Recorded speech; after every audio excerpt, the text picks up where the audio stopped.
Tasmai sahovacha dve vidhye veditavye iti hasmayad brahma vido vadanti parachaiva paracha.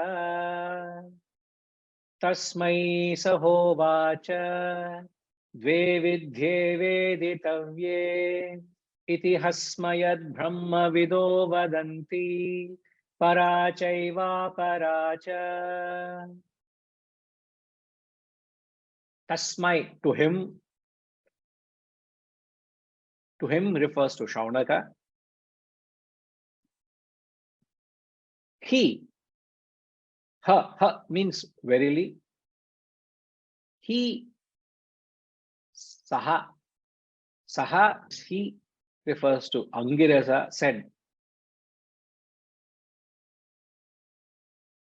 Dve vidhye, there are two knowledges.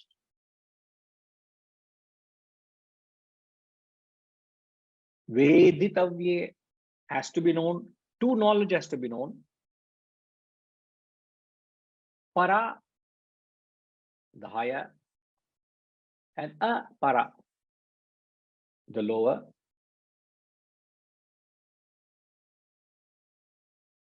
Brahmavid vadanti, the knowers of Brahman have said so.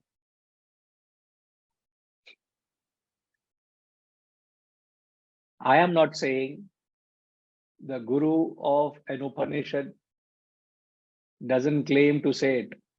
To him, verily, he said, two knowledges must be known. Para, the higher, apara, the lower. The knowers of Brahman have said so. So Upanishad is a direct conversation between the Shaunaka, the student, and Angirasa, the master, the guru.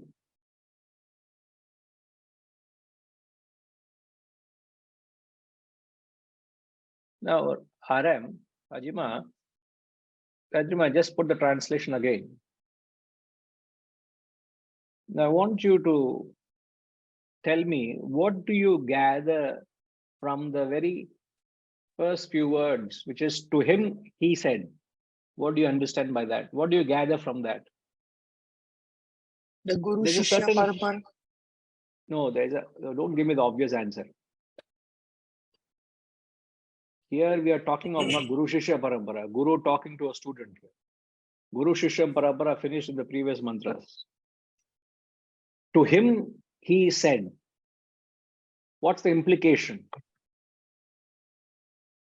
Grammar wise, philosophy wise, put aside. Grammar.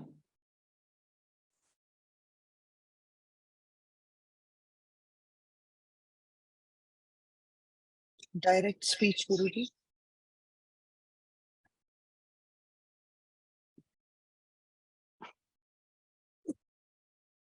Grammatically a direct speech. All right. Okay. What else? Anybody else?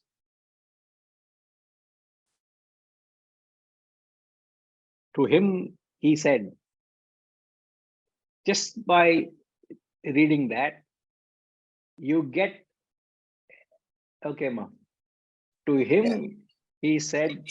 It's a dialogue, Guruji, between two. Don't tell me the obvious here. You're not talking to illiterate, please. Talk as if you're talking to a literate, not illiterate. I must be stupid to be asking such a question if I'm talking of a dialogue. You must gauge your answer to whom you're talking.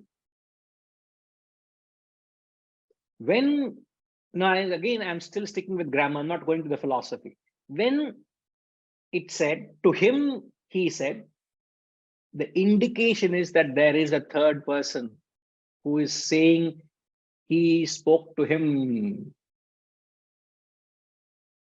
Isn't it? A spoke to B. When there's a mention of a statement that A spoke to B, that is a third person telling A spoke to B. Isn't it? Isn't that obvious? So there is a third Rishi in the context whom we do not know. That's the indication, that's the implication. It is a subtle derivative you derive from the mere way it is coined. That's what I wanted to mention. Now, you don't ask me who is the third guru. You should be interested in what Angirasa is. Now, honestly, I've planted a bug in you all. Now you will start Wikipedia. Amitama, Wikipedia she'll start. Who is the third guru who is there yet not there in Mundaka Upanishad? Please don't let your mind wander there. Uproot such thoughts. Plant the thoughts of Mundaka Upanishad. Uproot such thoughts. Okay, ma? So, Yes, sir. because, isn't it? So obviously neither of them cannot say that, isn't it? Which is when he said to him, he said, neither Angirasa nor Shaunaka can say that. So there has to be a third person who is presenting it, capturing it. So that, and the third person obviously could be a Rishi of that same caliber who could relate to the frequency and tempo of Angirasa. Isn't it? Right. Now, the answer is pretty straightforward. Two knowledges, dve vidye, veditavye. The two knowledges has to be known. What are the two knowledges? Who says so? Tradition says so. Tradition. It has been traditionally given out. So it's not mine. I'm again tradition following the Guru Shishya Parampara. But what is that? One is the higher, second is the lower. Para is the higher, apara is the lower.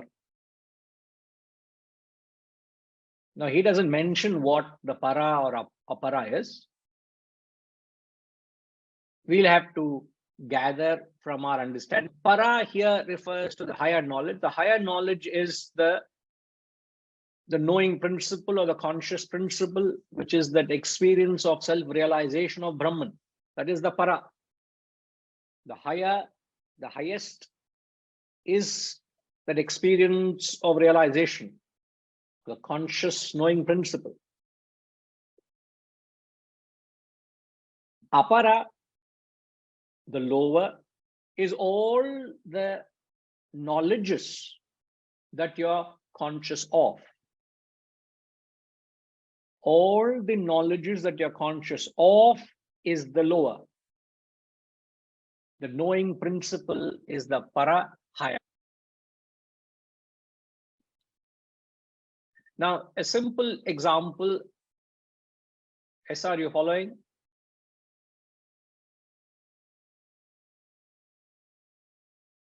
In that little expression, no. I knew that you were lost. Yes. No, Guruji. The subtle difference between the higher knowledge we're talking about self-realization, apara is lower knowledge. I could not connect between those. No. I'll just put it for you, sir. What we are saying is there are two things, para and apara. Para is higher, apara is lower, right? Yes, Guruji. Now, the para, which is the higher, is the conscious or the knowing principle.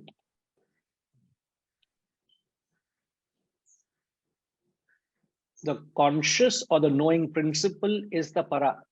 This refers to the experience of self-realization or Brahman itself. In short, is Brahman. So highest is the para. Now, what is apara? Apara is all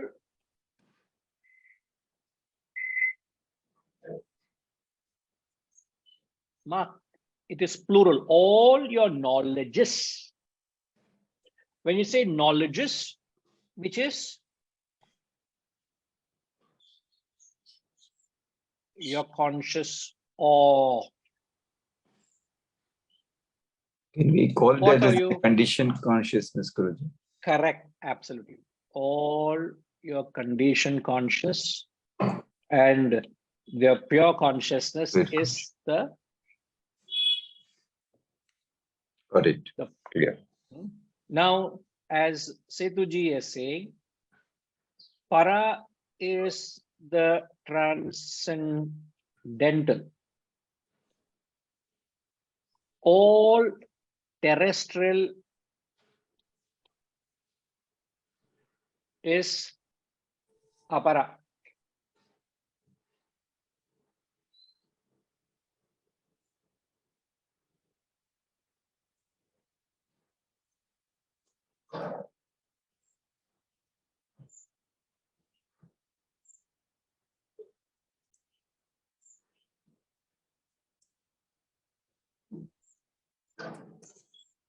Are you following, Reddy Garu?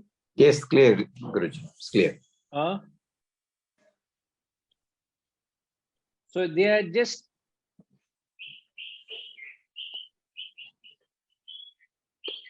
just trying to put it in their language, that's all.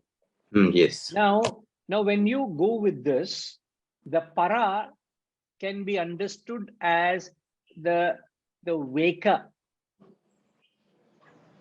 the knowledge of the waker or the waking state. If you take the example of para as the waking state, now what will be the apara?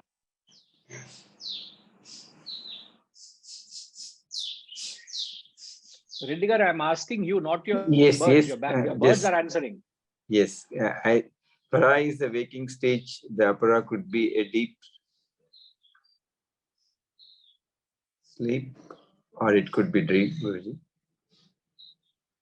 All the knowledges of the dreamer is the lower. Yes. Isn't it? Yes. All the knowledges of the dreamer are the lower, and the waking state is the higher.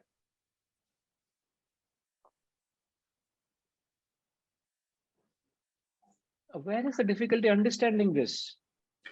But one Guruji, when the waking stage is higher, the condition conscious. Sorry? Yeah, when the waking stage is higher, Guruji, the condition conscious is active only in the waking stage. Sorry? In my understanding, waking stage is the higher. Yes. In relation of comparison. Now, then the application of the conditioned consciousness is more active in the waker stage than the dreamer in the deep sleep. We are just trying to give an example. Yeah. Okay. Example, all the knowledge you have in the dream is conditioned by the dream. But when you wake up, isn't the waking state higher to the dream state? Yes. Because para is higher, apara is lower. So the waking state is superior to the dream state, isn't it? Now exactly the same way, as the waker, similarly, all the knowledges of the waker is lower. The fourth state, or you call as Turiya, is higher. Isn't it? So all the knowledges of the dream state are lower compared to the waking state. Exactly the same way, all the knowledges of the waker, which is the conditioned consciousness, CC, as you rightly say, is inferior, lower to Turiya. Like experience of Turiya. You get it? Got it. So this methodology of using the board helps you all? Yes, very much. Very much, isn't it? Okay, great. Yeah. Thank you. Thank you. All right. So I'm taking away the board now. All right. So I hope you have captured it. Yes. Have you captured, Reddy Garu? Yes, Guruji. Great. Right. Okay. Now, before there's any further confusion or any further clarification, I would want to take the next mantra. That will help you to see the understanding.